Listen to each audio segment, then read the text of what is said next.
नमस्कार दोस्तों, स्वागत है आपका आज के मुख्य समाचार में, जिसमें सबसे पहले और बड़ी खबर में आपको बताएंगे कि पाकिस्तान पर मंडरा रहे संकट के बादल और गहराए। बेलआउट पर आईएमएफ से बातचीत में रोड़ा। दूसरी खबर में जिक्र होगा कि चीन ने दिया पाकिस्तान को धोखा, ड्रोन के नाम पर भेजा कबाड़, ट्रायल में मिसाइल भी हुआ फुस। तीसरी खबर में आपको बताएंगे कि बड़े मिशन पर भारत के जेम्स बॉन्ड पुतिन से की मुलाकात और आतंकवाद पर पाकिस्तान को दी सीधी चेतावनी। अजीत डोभाल ने किया ये काम। साथ ही साथ चौथी खबर में आपको बताएंगे कि भारत का आभार और पाकिस्तान के पीएम को इनकार, मदद पाकर बदल गया तुर्की का रवैया। और पांचवी खबर में आपको बताएंगे कि खुद को खपाना पड़ेगा तो खपाएंगे, लेकिन देश की आशाओं को चोट नहीं पहुंचने देंगे, प्रधानमंत्री मोदी की संसद में दहाड़। दोस्तों, हर एक खबर की गहराई में आपको ले जाएंगे, लेकिन उससे पहले अगर आपको पूरा भरोसा है कि 2024 में फिर से पीएम प्रधानमंत्री मोदी ही बनेंगे और बीजेपी की बम्पर जीत होगी, तो वीडियो को लाइक, चैनल को सब्सक्राइब और बेल आइकन दबाकर कमेंट में लिखिए जय हिंद। रुक करते हैं सबसे पहली और बड़ी खबर की तरफ। पाकिस्तान पर मंडरा रहे संकट के बादल और गहराए। बेलआउट पर आईएमएफ से बातचीत में रोड़ा। जी हां दोस्तों,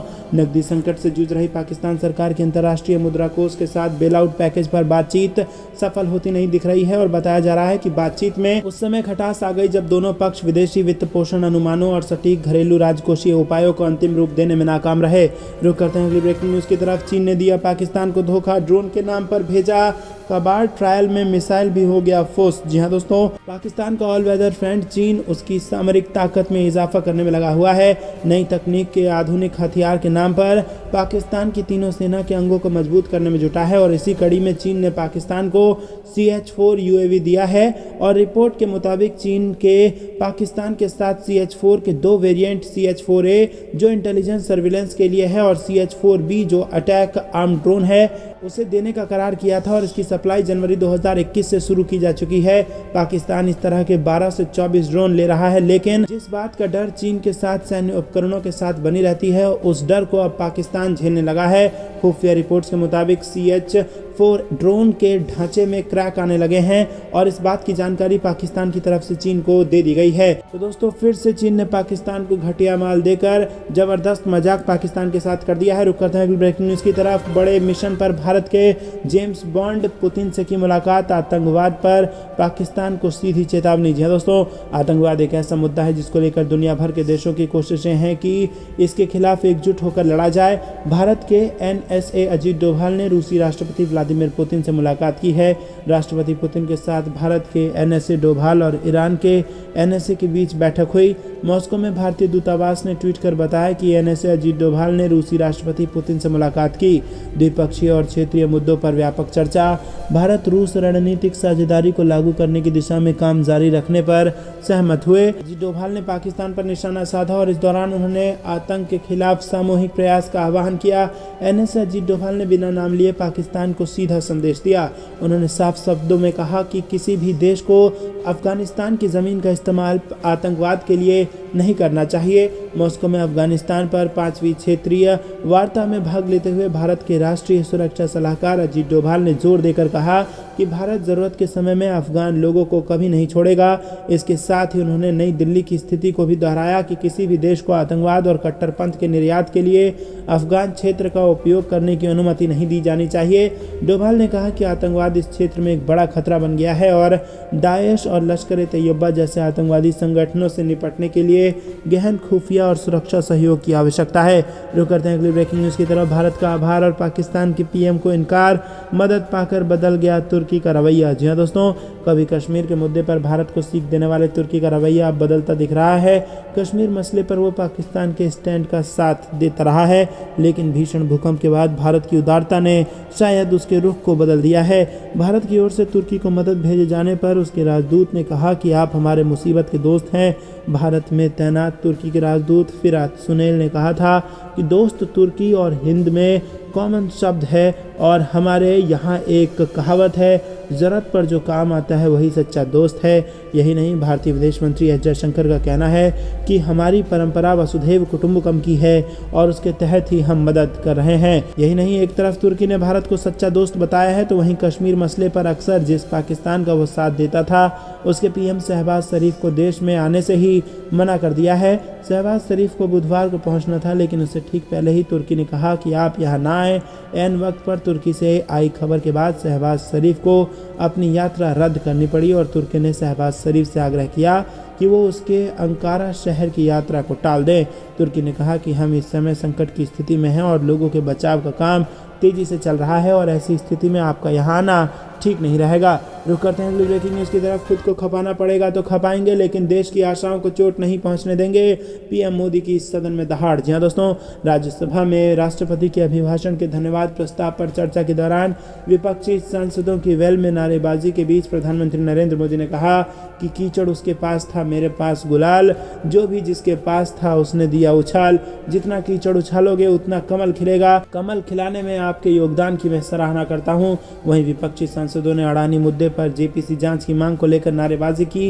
राज्यसभा के सभापति उपराष्ट्रपति जगदीप धनखड़ ने उनके इस रवैये पर नाराजगी जताई और विपक्षी सांसदों की नारेबाजी के बीच प्रधानमंत्री नरेंद्र मोदी ने अपना भाषण जारी रखा। पीएम मोदी ने कहा कि इस सदन में जो कुछ कहा जाता है उसे देश ध्यान से सुनता है। कुछ सांसद इस सदन को बदनाम कर रहे हैं और उन्होंने कहा कि विश्वास बहुत बड़ी ताकत है, जनता का विश्वास हमने जीता है। मेहनत पड़ी लेकिन दूर दराज के गांव को आशा की किरण दिखाई है। पहले की सरकारों में कुछ घंटे बिजली आती थी, पहले एक खंबा गढ़ते थे तो उसकी सालगिरह मनाते थे। आज 22 घंटे बिजली का प्रयास किया जा रहा है और उसके लिए नई ट्रांसमिशन लाइनें बिछानी पड़ी, सौर ऊर्जा लगानी पड़ी। हमने लोगों को उनके साध्य पर नहीं छोड़ दिया, हमने देश का आगे आने वाला कल उज्जवल बनाने का काम किया। हमने खुद पर दबाव बनाया, मेहनत वाला रास्ता चुना। जब भेदभाव होता है तब करप्शन की संभावना होती है। सैचुरेशन तुष्टीकरण की आशंकाओं को समाप्त कर देता है। रुक करते हैं अगली ब्रेकिंग न्यूज़ की तरफ। भारत बना विश्व की 5वीं बड़ी अर्थव्यवस्था दुनिया में कायम हो रही है, भारत की पहचान, राष्ट्रपति द्रौपदी मुर्मू का बयान। जी हाँ दोस्तों, गुरुग्राम में गुरुवार को बहोड़ा कला में स्थित ब्रह्म कुमारी ओम शांति स्ट्रीट सेंटर में women as foundation of a value based society विषय पर आयोजित कार्यक्रम में राष्ट्रपति द्रौपदी मुर्मू ने कहा कि भारत G20 की अध्यक्षता करते हुए सामाजिक व आर्थिक उत्थान में अपनी सक्रिय भूमिका निभा रहा है। संस्कारों के समावेशों के साथ भारत की पहचान दुनिया में कायम हो रही है और उन्होंने कहा कि देश लगातार बदल रहा है और आज आर्थिक समृद्धि के साथ विश्व के 5वें पायदान पर भारत दुनिया में अग्रणी बन रहा है। रुक करते हैं अगली ब्रेकिंग न्यूज़ की तरफ। पीएम मोदी की स्पीच में कांग्रेस पर जमकर दहाड़े प्रधानमंत्री। कहा, कांग्रेस राज में गिरी 90 सरकारें अकेले इंदिरा जी ने हटा दी 50 सरकारें। खूब बरसे पीएम मोदी। जी दोस्तों, प्रधानमंत्री नरेंद्र मोदी राज्यसभा में राष्ट्रपति के अभिभाषण पर बहस का जवाब दे रहे थे, फिर उन्होंने अपने ही अंदाज में विपक्ष पर जबरदस्त हमला बोला। पीएम मोदी ने कहा कि कल खड़गे जी शिकायत कर रहे थे कि पीएम मोदी बार बार मेरे क्षेत्र में आ जाते हैं। मैं कहता हूं कि ये भी तो देखो कि कर्नाटक में 1,70,00,000 जनधन खाते खुले हैं, यहां तक कि उनके ही इलाके में 8 लाख से ज़्यादा खाते खुले हैं। अब आप बताइए कि इतने बैंक के खाते खुल जाएं और लोग सशक्त हो जाएं और किसी का इतने सालों बाद खाता बंद हो जाए तो उनकी पीड़ा मैं समझता हूं। इसी के साथ आपको बता दें कि जमकर दहाड़े पीएम मोदी और कहा कि सरकार पर राज्यों से टकराव के आरोप लगते हैं, लेकिन इनकी जब सत्ता थी तो 90 बार आर्टिकल 356 का इस्तेमाल करके राज्य सरकारों को गिरा दी गई और उन्होंने कहा कि अकेली इंदिरा गांधी ने ही 50 बार इस नियम का इस्तेमाल करते हुए राज्यों में सरकारों को गिरा दिया। पीएम मोदी ने कहा कि केरल में कम्युनिस्ट की सरकार हो या फिर तमिलनाडु में करुणानिधि और एमजीआर की सरकारों को भी इन्होंने हटा दिया है। रुक करते हैं अगली ब्रेकिंग न्यूज़ की तरफ, जो कि मौसम विभाग से आ रही है। तो दोस्तों, आपको बता दें कि जनवरी के महीने में जबरदस्त ठंड ने दिल्ली एनसीआर वालों का जीना मुहाल कर दिया था, लेकिन फरवरी के पहले हफ्ते में मौसम ने ऐसी पलटी मारी कि सब चकित हैं और इस बार मौसम जिस तरह से ठंडा गर्म हो रहा है वो भी चौंकाने वाला है। जनवरी के आखिरी हफ्ते से लेकर फरवरी के पहले हफ्ते में आमतौर पर बारिश हो जाया करती थी, लेकिन इस बार मौसम सूखा सूखा हो रहा है। मौसम विभाग ने भी ऐसी भविष्यवाणी कर दी है जो डराने वाली है और उन्होंने कहा है कि आने वाले समय में तापमान में उतार चढ़ाव जारी रहेगा। दोस्तों, रुक करते हैं अगली ब्रेकिंग न्यूज़ की तरफ। टूट जाएगा पाकिस्तान, एक सर्वे ने बढ़ाई शहबाज शरीफ की चिंता। जी हाँ दोस्तों, आपको बता दें कि पाकिस्तान में आर्थिक संकट के कारण न सिर्फ आवाम बल्कि हुकूमत का भी माथा ठनक रहा है। पाकिस्तानी रुपया लगातार गिर रहा है। पाकिस्तान का विदेशी मुद्रा भंडार नाम मात्र का बचा है और जरूरी सामान की भारी किल्लत हो गई है। ऐसे में एक अंतर्राष्ट्रीय सर्वे में पाकिस्तान को लेकर बड़ी आशंका जाहिर की गई है। अटलांटिक काउंसिल के सर्वे में बहुत से लोगों ने माना है कि पाकिस्तान अगले 10 साल में धराशायी हो सकता है। अटलांटिक काउंसिल के इस सर्वे से पाकिस्तानी राजनेताओं को पसीने छूट गए हैं, क्योंकि पाकिस्तान में पहले भी कभी लोकतांत्रिक सरकारें अपना कार्यकाल पूरा नहीं कर पाई हैं। वहां मुल्क की बागडोर बार बार सेना और सैन्य तानाशाहों के हाथों में रही है। शहबाज शरीफ से पहले पाकिस्तान में इमरान खान की सरकार थी और वो भी कार्यकाल पूरा नहीं कर पाई थी। रुक करते हैं अगली ब्रेकिंग न्यूज़ की तरफ। नापाक साजिश फिर से हुई नाकाम, बीएसएफ ने एक और पाकिस्तानी ड्रोन को मार गिराया। भारतीय क्षेत्र में हुआ था ये दाखिल। जी हाँ दोस्तों, आपको बता दें कि सीमा सुरक्षा बल के जवानों ने पंजाब के अमृतसर जिले में पाकिस्तान से आए एक ड्रोन को गोलीबारी कर मार गिराया है। जानकारी के मुताबिक ड्रोन देर रात को भारतीय क्षेत्र में दाखिल हुआ था। बीएसएफ ने बताया कि 7-8 फरवरी की देर रात के दौरान पंजाब के अमृतसर सेक्टर में अंतर्राष्ट्रीय सीमा पर तैनात बीएसएफ के जवानों ने बीओपी बाबा पीर के एओआर में पाकिस्तान की ओर से भारतीय क्षेत्र में घुसपैठ करने वाले एक ड्रोन का पता लगाया और इसके बाद बीएसएफ के जवानों ने ड्रोन पर ताबड़तोड़ गोलीबारी की और सभी काउंटर ड्रोन उपाय को तैनात किया। वहीं बीएसएफ ने बताया कि गोलीबारी के चलते पाकिस्तानी ड्रोन वापस लौट रहा ड्रोन अंतर्राष्ट्रीय सीमा के पार पाकिस्तानी क्षेत्र में गिर गया और घटना के बाद जवानों ने वरिष्ठ अधिकारियों को सूचना दी और फिलहाल आसपास के इलाकों में तलाशी अभियान चलाया जा रहा है ताकि पता लगाया जा सके कि कहीं ड्रोन के जरिए कोई ड्रग्स या हथियार तो नहीं गिराए गए। रुक करते हैं अगली ब्रेकिंग न्यूज़ की तरफ। स्पाई बैलून पर बाइडेन की चीन को कड़ी चेतावनी, कहा हम टकराव नहीं चाहते लेकिन नुकसान पहुंचाया तो तगड़ा जवाब मिलेगा। जी हाँ दोस्तों, यूएस प्रेसिडेंट जो बाइडेन ने बुधवार को दूसरी बार स्टेट ऑफ द यूनियन को संबोधित किया और इस दौरान उन्होंने कहा कि अगर चीन खतरा पैदा करेगा तो अमेरिका अपनी सुरक्षा के लिए ज़रूरी कदम उठाएगा। चीन के साथ बैलून विवाद पर बाइडेन ने कहा कि मैं चीन के साथ अमेरिका और दुनिया के हितों के लिए काम करने को तैयार हूं, लेकिन अगर वो हमें नुकसान पहुंचाएंगे तो हम अपनी रक्षा ज़रूर करेंगे।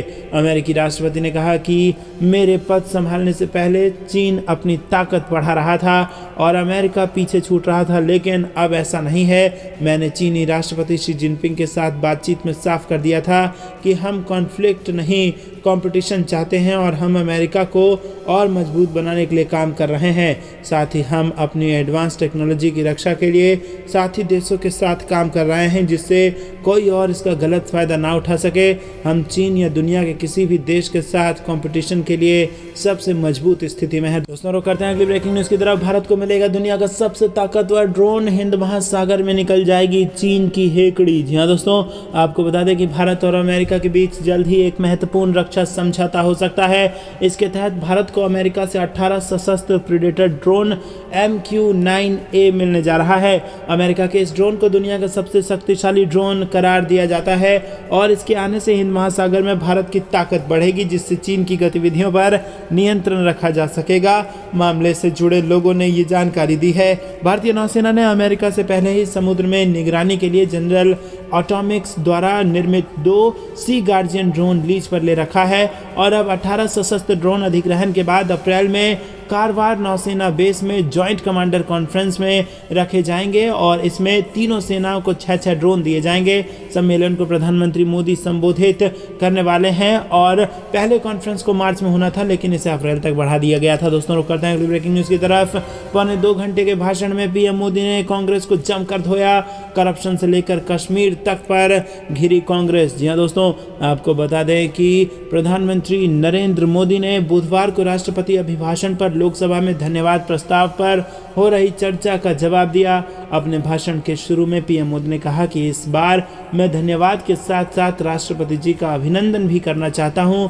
गणतंत्र के मुखिया के रूप में उनकी उपस्थिति ऐतिहासिक तो है ही, देश की कोटि-कोटि बेटियों के लिए ये बहुत बड़ा प्रेरणा का अवसर भी है। पीएम मोदी ने कांग्रेस नेता राहुल गांधी के नाम लिए बिना उन पर निशाना साधा। पीएम मोदी ने कहा कि यहाँ चर्चा में हर किसी ने अपने अपने आंकड़े और तर्क दिए, अपनी रुचि, प्रवृत्ति, प्रकृति के अनुसार अपनी बातें रखी और जब इन बातों को समझने का प्रयास करते हैं तो ये भी ध्यान में आता है कि किसकी कितनी क्षमता, योग्यता और इरादा है। देश इन सभी का मूल्यांकन करता है। पीएम मोदी ने कहा कि मैं कल देख रहा था कुछ लोगों के भाषण के बाद कुछ लोग खुशी से उछल रहे थे दोस्तों रुक करते हैं अगली ब्रेकिंग न्यूज की तरफ। कश्मीर से उत्तराखंड तक बर्फबारी बारिश का अलर्ट। दिल्ली, यूपी और बिहार में मौसम का ऐसा रहेगा हाल। जी हाँ दोस्तों, देश के मैदानी इलाकों में अब ठंड से राहत।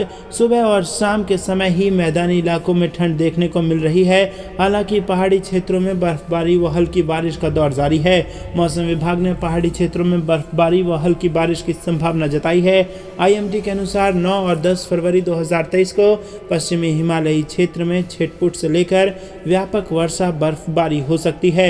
मौसम विभाग के अनुसार दिल्ली NCR में सुबह से ही आकाश साफ रहेगा।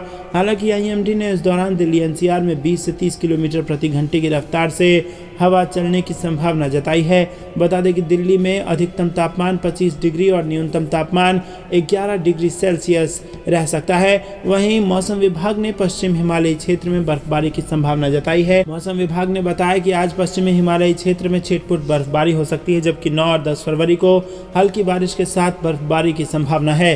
रुक करते हैं अगली ब्रेकिंग न्यूज की तरफ। लोकसभा चुनाव 2024 से पहले यूपी में बीजेपी संगठन में करेगी फेरबदल। भाजपा का पिछड़ों पर फोकस। जी हाँ दोस्तों, यूपी में भाजपा ने लोकसभा चुनाव में 80 में से सभी 80 लोकसभा सीटें जीतने का लक्ष्य तय किया है।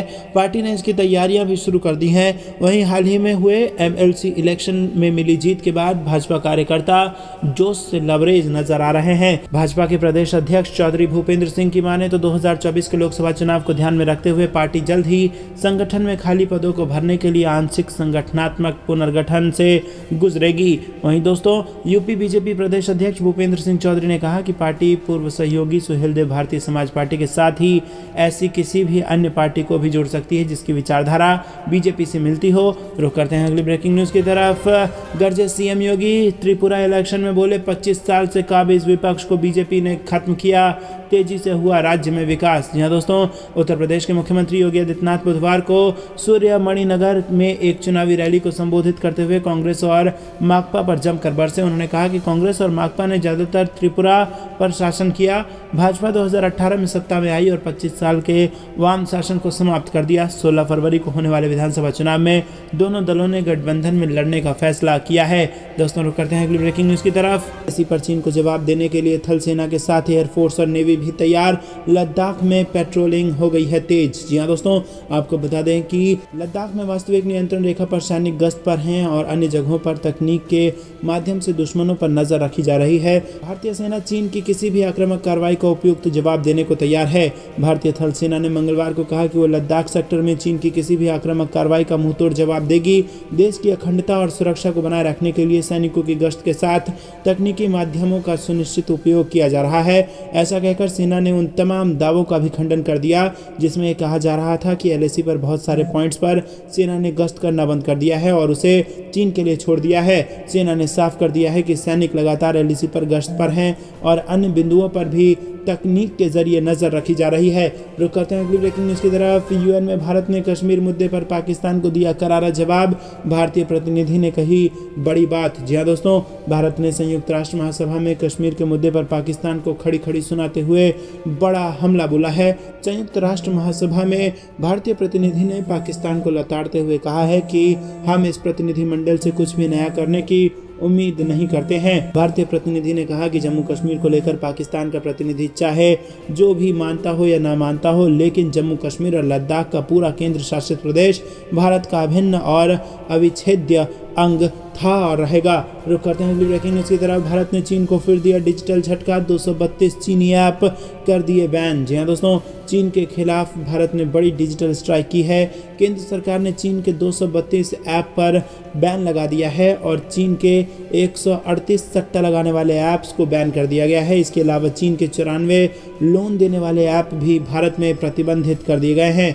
रुक करते हैं अगली ब्रेकिंग न्यूज की तरफ। तुर्की को मदद पर मदद भेज रहा भारत। NDRF के बाद अब पूरा अस्पताल लेकर पहुंची भारतीय सेना। जी दोस्तों, तुर्की और सीरिया को हिला देने वाली विनाशकारी भूकंप के बाद भारत ने बिना किसी देरी के मदद के लिए हाथ आगे बढ़ाए हैं। भारत सरकार ने मंगलवार को राहत प्रयास शुरू किए और खोज व बचाव कर्मियों, डॉग स्क्वाड, दवाओं और अन्य राहत सामग्री के साथ एक C-17 विमान तुर्की भेजा है। विदेश मंत्री एस जयशंकर ने कहा कि वायुसेना का दूसरा विमान और राहत सामग्री लेकर रवाना होने के लिए तैयार है और राष्ट्रीय आपदा मोचन बल यानी कि NDRF का एक दल तुर्की की राहत एवं बचाव कार्यों में मदद करने के लिए मंगलवार को रवाना हुआ, जो अब पहुंच भी गया है। तुर्की में आए 7.8 तीव्रता के शक्तिशाली भूकंप से हजारों लोगों की मौत हुई है। एनडीआरएफ के एक अधिकारी ने बताया कि दिल्ली के पास स्थित गाजियाबाद और कोलकाता से 2 दलों के कुल 101 कर्मियों को उपकरणों के साथ भारतीय वायुसेना के G-17 विमान में तुर्की के लिए रवाना किया गया। उन्होंने कहा कि ये दल मलबे में फंसे लोगों को बचाने में मदद करेंगे और स्थानीय अधिकारियों को हर संभव सहायता मुहैया कराएंगे। अधिकारी के मुताबिक दल में महिला कर्मी भी शामिल है।